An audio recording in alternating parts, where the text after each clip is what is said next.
Nama saya Farwazi dengan NIM 202020302003. Program studi Teknologi Informasi. Di sini saya akan menjelaskan proyek akhir saya yang berjudul Sistem Informasi Pengelolaan Alat Tulis Kantor atau ADK pada kantor KIP Kota Banda Aceh berbasis web. Dosen pembimbing pertama saya yaitu Bapak Ihsan dan dosen pembimbing kedua saya yaitu Bapak Mizanul Ahkam.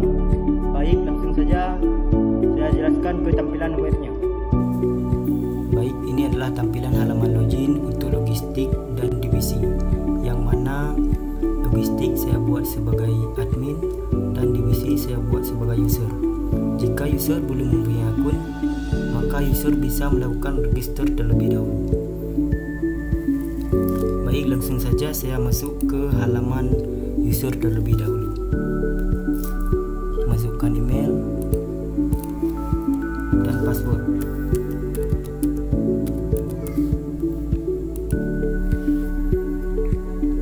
Nah, ini adalah tampilan halaman pada divisi. Di sini terdapat informasi yaitu total permintaan, permintaan yang diterima oleh logistik, dan permintaan yang ditolak oleh logistik. Dan di sini juga ada grafik total permintaan tahunan, dan pada divisi juga bisa melihat data ADK yang diinput oleh logistik atau admin. Selanjutnya ada menu permintaan ADK, dan permintaan ADK ini dilakukan oleh divisi atau user. Misalkan tambah permintaan ADK, daftar ADK, pilih misalkan pensil jumlah 2, tambah. Permintaan ADK berhasil ditambahkan. Nah, ini adalah tampilan hasil permintaan ADK kepada logistik, dan statusnya masih menunggu konfirmasi dari admin. Dan sebelum dikonfirmasi oleh admin, divisi dapat mengedit permintaan ADK dan menghapus permintaan ADK. Baik, selanjutnya saya akan masuk ke halaman admin. Masukkan email, password.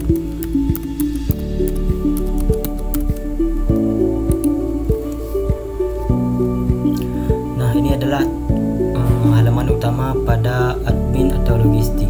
Di sini terdapat informasi yaitu total divisi atau user, total satuan, total kategori, total permintaan ADK, total pemasukan ADK, total keluar, total ADK, dan total supplier.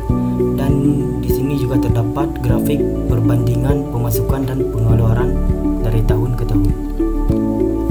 Kemudian saya akan masuk ke halaman permintaan. Nah, ini adalah tampilan halaman permintaan yang diminta oleh divisi kepada logistik. Ini ada permintaan dari program data yang diminta oleh divisi sebelumnya. Ini ada nama program data, divisi perencanaan dan informasi, jenis ADK, pensil, jumlah 2 kotak. Di sini admin bisa mengkonfirmasi permintaan dari divisi dan menolak permintaan.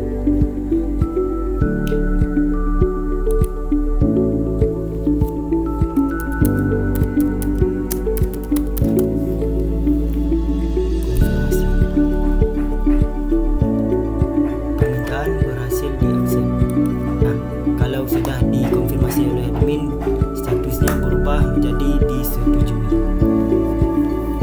Dan selanjutnya saya akan kembali ke halaman divisi atau user. Nah, ini adalah tampilan hasil konfirmasi oleh logistik, dan ini adalah tampilan detail permintaan ADK yang telah dikonfirmasi oleh admin. Statusnya berubah menjadi disetujui. Saya akan kembali ke halaman admin.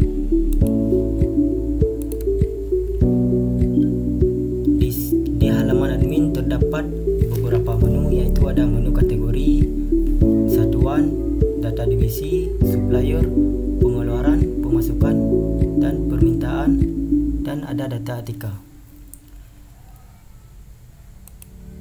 Pada menu kategori, admin dapat menginput data kategori,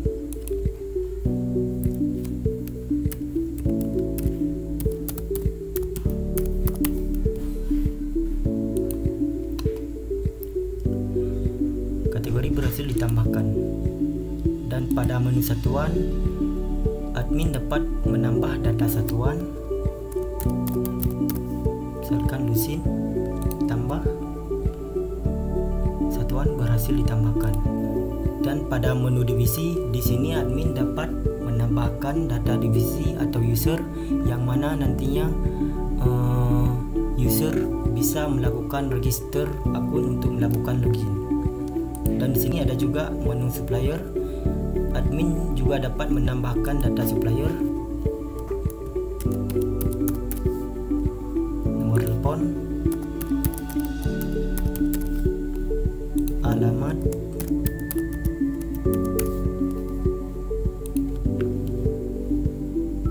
supplier berhasil ditambahkan. Dan pada menu pemasukan, admin dapat melakukan penambahan pemasukan Atika yang telah diorder oleh admin. Nomor faktur, masukkan jenis Atika, pilih supplier,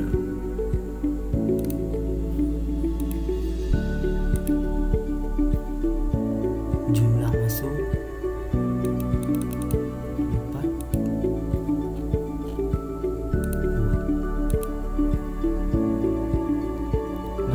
Berhasil ditambahkan, yaitu tadi logistik menginput pulpen dan jumlah. Kemudian saya masuk ke menu data Atika.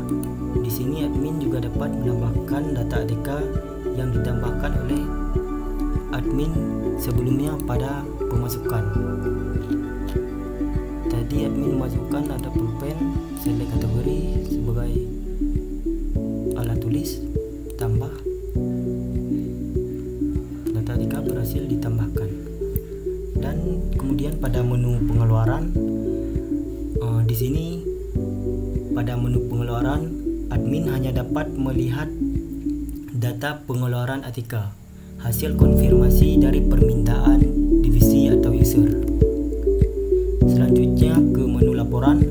Di sini admin dapat melihat laporan pemasukan dan pengeluaran. Dan di sini juga admin bisa mencetak laporan pemasukan dan pengeluaran.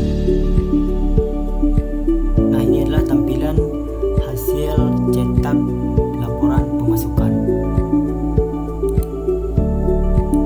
Dan di sini juga admin bisa mencetak